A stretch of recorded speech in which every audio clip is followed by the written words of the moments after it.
Estou esgotado de tanto gemer. Todas as noites eu choro na cama, banhando meu leito com lágrimas. Meus olhos derretem-se de tristeza pela insolência dos meus opressores.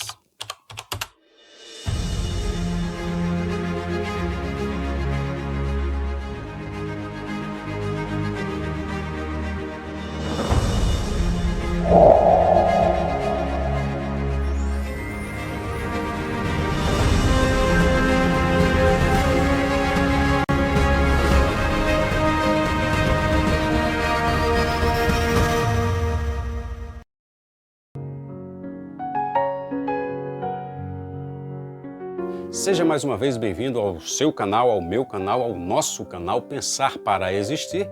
Hoje, para darmos continuidade aqui em nossas meditações matinais Café com Cristo.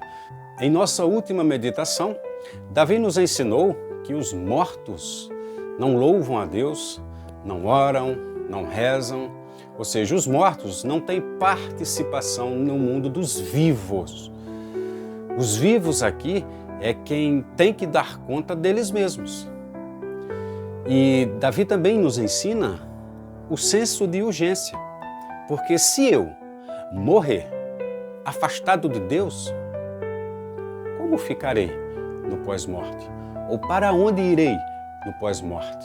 Você acha que para um bom lugar? Para um mau lugar? O que você acha? Como estarei eu sendo um ser espiritual depois da morte? Como é que vai ficar o meu coração, a minha mente? Será que vou ficar com aquela sensação de dívida, já que a oportunidade que Deus me deu aqui não me foi aproveitada? Já parou para pensar nisso, meu amigo? Olha, é melhor seguirmos o conselho de Davi. Aqui e agora, é melhor desenvolvermos um relacionamento com Deus verdadeiro, sério, de compromisso. Sem essa loucura pelas religiões humanas, sem essa briga de partidarismo político, mas uma espiritualidade saudável, uma religiosidade que nos liga a Deus por meio de Cristo. Lembra que Cristo é o caminho? Pois bem. Então vamos dar continuidade aqui à nossa meditação de hoje.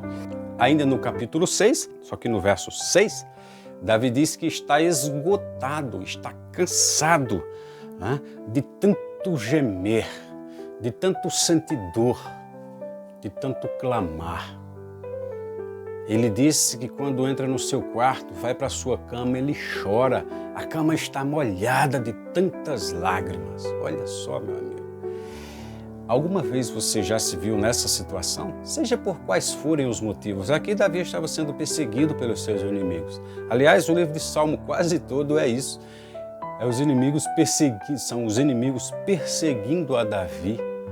E ele chamando a Deus, ele clamando a Deus, ele pedindo a Deus.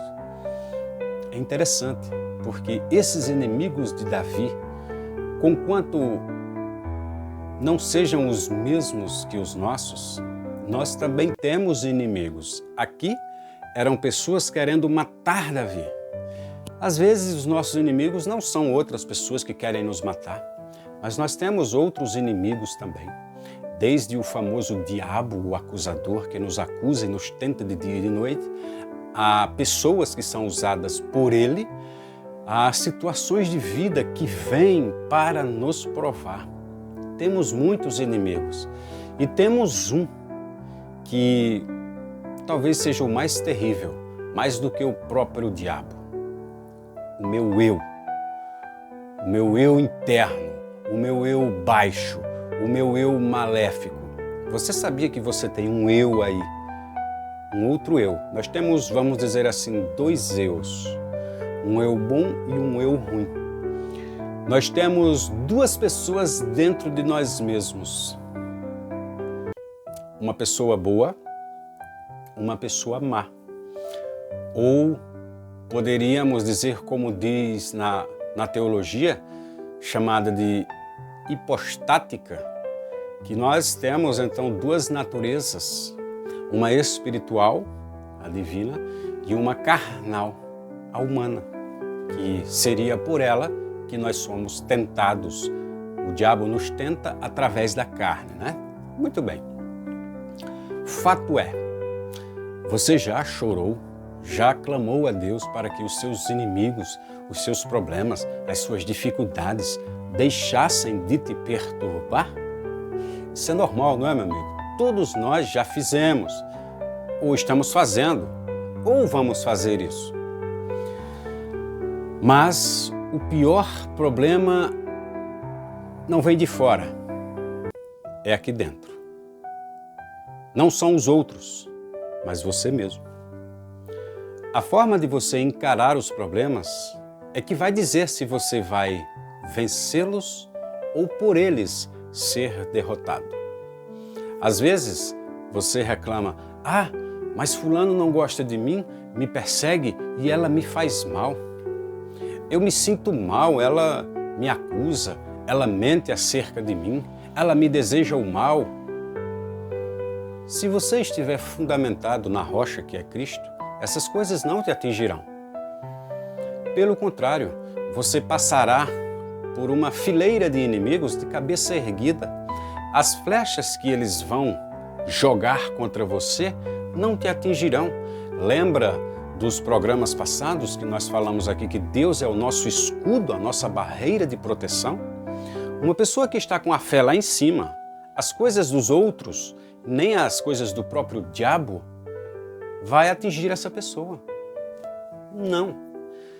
Ela, embora esteja passando por um mar revoltoso, por ondas turbulentas em sua vida, por caminhos pedregosos, escuros, noturnos, cheios de espinhos e de inimigos, para ela é como se ela andasse por um lindo bosque, cheio de flores, rios rasos correndo com água cristalina, animaizinhos mansos ao redor dela.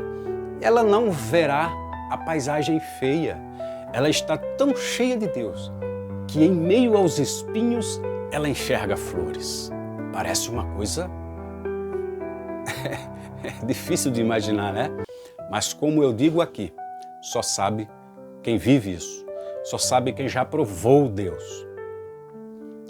Às vezes a gente diz: eu creio em Deus. Para uma pessoa adulta espiritualmente, ela não precisa mais de crer em Deus. Como assim, pastor? Você é um descrente? Não, não é isso que eu estou falando. A criança, ela precisa crer.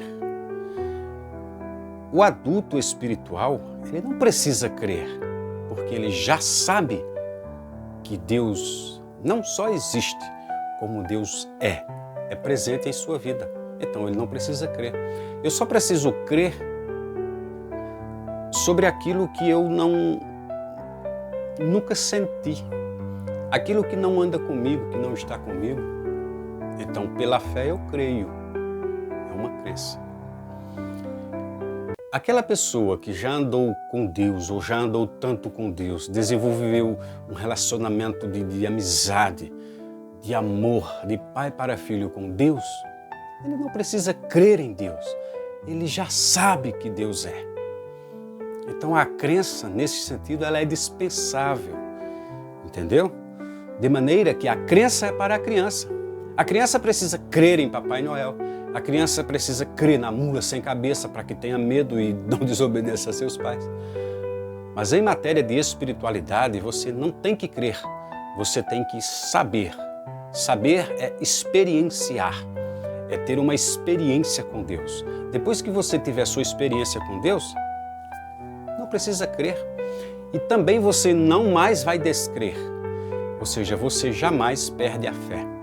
Porque você sabe que Deus é uma verdade e é uma realidade. Deus não é uma religião, Deus não é uma ficção, Deus não é um escudo para os fracos, Deus não é uma muleta para os aleijados. Não. Deus, ele é tudo para todos, todos aqueles que quiserem que ele seja. Entendeu? De maneira que, ao você saber, ter a certeza de que Deus está sempre com você. Você independerá de doutrina, de questão de igreja, de tradição religiosa, isso que tem dado briga entre as pessoas, separação, divisão entre irmãos de fé, entre irmãos de sangue, né? Entre guerras. Os maiores causadores de guerras foram as doutrinas, as denominações humanas, que eu gosto de chamar carinhosamente de dominações humanas, porque elas dominam a sua mente, a minha mente. Nós temos que ser livres em Cristo, ok? Então, se você sabe que Deus não só existe, mas que Deus é, ou seja, Ele está presente em tudo, Ele é o todo. Aí, meu amigo, não existe problema, não existe perseguição, não existe tentação, não existe fraqueza, nada, como diz o apóstolo Paulo em Romanos 8, nada poderá nos separar do amor de Deus. Davi era um homem segundo o coração de Deus, mas ele ainda não tinha aprendido essa experiência de estar e andar com Deus direto. Por isso que ele chorava, por isso que ele sentia medo, por isso que ele clamava, por isso que ele reclamava, por isso que ele até pecava. Você conhece a história de Davi? Davi cometeu pecados terríveis, mas ainda assim Deus o perdoou. Isso nos mostra que não importa o pecado que você, que eu, não importa o pecado que a gente cometeu, Deus nos perdoa, nos ama, nos salva. Só precisa que a gente se arrependa. Então aproveite hoje para se arrepender dos seus pecados. Lembra lá da nossa última meditação, em que o salmista dizia, olha, para quem morreu, não existe mais chance de nada. Não vai cantar, louvar a Deus, não vai rezar, não vai orar. Não. É aqui e agora, momento de vida, do presente, neste exato momento em que você me vê e me ouve. Faça agora um voto para com Deus. Aumente o seu relacionamento para com Ele e sinta a presença constante dEle, de maneira que quando as pessoas disserem Deus não existe, Deus é um mito, Deus é uma criação da cabeça dos fracos, é a opinião deles. Você também estará com a sua opinião. E dentro de você, você diz, para mim, Deus não só existe. Porque se Ele somente existisse, Ele era como eu e você, que existimos, mas logo deixaremos de existir. Então, se Deus só existe, Ele vai deixar de existir. Mas como Deus só não existe, Deus é, Ele permanece, ainda que passe os céus e a terra. As suas palavras nunca passarão. Que Deus te abençoe grandemente e até a nossa próxima meditação, em nome de Jesus Cristo.